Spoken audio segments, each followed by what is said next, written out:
আগামীতে যারা বিনিয়োগ করতে চায় তারা নির্বাচনের অপেক্ষায় আছে বলে মন্তব্য করেছেন বিএনপির স্থায়ী কমিটির সদস্য আমির খসরু মাহমুদ চৌধুরী। রোববার সন্ধ্যায় ব্যবসায়ী নেতাদের সাথে বিএনপি মহাসচিব মির্জা ফখরুল ইসলাম আলমগীরের বৈঠক শেষে এসব কথা বলেন তিনি।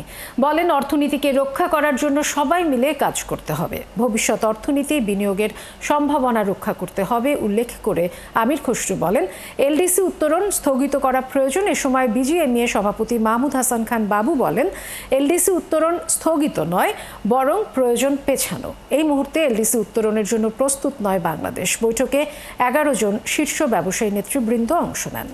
বাংলাদেশের ব্যবসায়ী না, বাংলাদেশের যারা ব্যবসায়ীটা আছে, বিদেশি বিনিয়োগকারীরা আছে, আগামীতে যারা বিনিয়োগ করতে চাচ্ছে একেবারে পরিষ্কার ভাষায় বলছে তাদের সমস্ত সিদ্ধান্ত স্থগিত রেখেছে নির্বাচন না হওয়া পর্যন্ত, এবং নির্বাচনের পরবর্তী সময়ে তাদের যে বিনিয়োগের বিষয়টা বাংলাদেশের ব্যবসায়ী এবং বিদেশিরা সকলে অপেক্ষা করছে একটা নির্বাচনের পরে তারা সিদ্ধান্ত নিয়ে বাংলাদেশে বিনিয়োগ করতে।